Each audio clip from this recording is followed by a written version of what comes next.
After just a few days on the job, and what a hand could South Africa be dealt with after a cabinet reshuffle? To discuss, we're joined by Professor Suzanne Booysen. Thank you for being with us. Hi. So, Prof, I think the two big tests maybe that he was facing in the reply was Marikana and the land issue. How did you think he did today? I would say he did reasonably well. It was two very delicate, intricate balancing tricks there. On Marikana, yes, he said he would do whatever type of atonement, etc., is required. And I thought that was a relatively sincere, compassionate sounding statement. I've heard that the EFF said that's nothing new, but EFF on the other hand has to say that Marikana is their big electoral constituency, the one place where they have won electoral wards in elections, so they cannot give too much, concede too much there. Can I just ask you on that? I think he had to sort of own the email. He can't sweep it under the carpet. Yes. He did say call for concomitant action. Do you think he's done well in sort of owning his personal involvement, even though he was cleared by the commission? He spoke the concomitant word, and I think that was very important, that big loaded word in that email where he encouraged that kind of action. So I think he owned it, and he showed already some atonement and said that the outstanding issues there have to be dealt with. So I thought that was pretty much as far as one could probably expect a person in his position to go. And the land issue? The land issue, yes, he was emphatic. Yes, the ANC's policy resolutions December last year stand, and that will be the way forward. I thought he was pretty kind and gentle to the conservative people in South Africa who reckon that this will be the end of the world, etc. He really spelled out very clearly, very nicely to many people, I think, that that is the way to go forward. That is the big pain, the big hurt of the past, and there's only one way, and that is forward. And of course there is a lot of work that has to be done. The ANC needs a very specific policy there to spell out this or that. And yes, it could even, if one takes just and fair compensation, Constitution section 25, it could even be that the minimal payment is there, and that, given past possible histories of land takeovers, could be regarded as just, fair. So that possibility is there, but he was very firm that there was no other way forward but this way. He seemed to frame it in terms of justice, talking about one man whose land was taken, and that seemed very logical. What should we do? Should we just say to him, no, you'll never get it back? That's fair enough, but that suggests that there's been no land restitution program for years, which there has been efforts.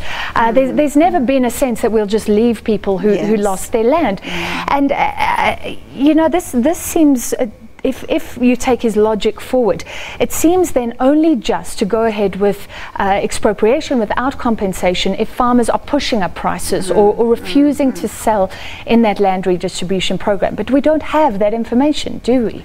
No, we need a lot more information, lots more about what kind of land are we talking about, urban land, rural land, agricultural land. So Ramaphosa is also very clear to draw the line. Food security and agricultural sector must not be adversely affected, and the two for him really go together. And there is a lot of clarity needed, and that's why I say that policy is required. Lands and agricultural lands, rural land in South Africa has been trading hands frequently. A high proportion has been traded since 1994, and annual turnover, I believe, is quite high. So we have to get policy as to what kind of land owned by what kind of people. And who owns what? Yes, how much government owns? He's hinted at that. And we need, that point was also raised in debates, many explanations as to the slow action on available programs that we have seen in the last few years, and how ministers, given within existing policy frameworks, could really have been doing much more. Can we look ahead to the cabinet reshuffle? He accepted that everybody is now expecting that. He's spoken about possible downsizing. He's hinted at that. Today, I think he was looking at the need for many quarters in South Africa for a bit of vengeance, say, or moving out anybody who seemed to be linked to the controversial Gupta family. But he seemed quite defensive, saying we shouldn't name call things like that. Does that mean he'll choose unity? What do we take? That was one of these fine balancing acts, tricky balancing acts that Cyril Ramaphosa had to do. You know, certain things have to be done. Those Gupta-aligned ministers have to go. But simultaneously, he has to tread carefully. We've seen a few of the comments in between the whole debate that ANC people just wanted to go back to defending indefensible ministers again. Yeah. So he has to be careful not to be seen to be on the side of opposition parties and yet do what is necessary. But a very interesting differentiation I think he drew was between that review and restructuring of government departments, a longer term, many months, several months, he said, review process happening there. He didn't rule out a change in cabinet ministers. He didn't put cabinet reshuffle in exactly the same terms as he had restructuring of departments. Maybe the two go together, but chances are that the two do not go together, because another part of this balancing act of his, he cannot afford to be seen to be stalling or to be moving backward on his promise on corruption and capture, and we saw him moving forward in that in the speech, and also specifically addressing state-owned enterprises and the necessary steps required there. Because if he doesn't take up ministers who are seen to be corrupt or grossly incompetent, the opposition parties will say, well, nothing's changed, surely. He will lose all of the credibility of the ticket on which he was elected to lead not just the ANC but the country as well. So Mosebenzi Zwane, the minerals minister, seems to be fired basically already. He's left out of crucial talks about the mining charter that he mooted.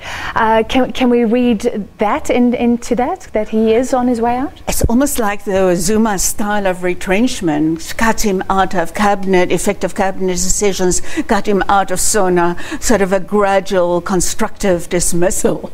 Who else out in your expectations? Oh, you know, the Batabiles, the Lynn Browns, Nomvula Mokonyane, Minister of Energy. And the big silence, of course, in Cyril Ramaphosa's speech so far has been nuclear energy. Maybe when budget comes tomorrow, there'll be some more clarity on that. But energy, David Mahlobo, security, Bongo, there are a good 8, 9 that really deserve not to be disgracing cabinet at this stage. All right, thank you so much for your analysis. As always, political analyst Professor Suzanne Booysen.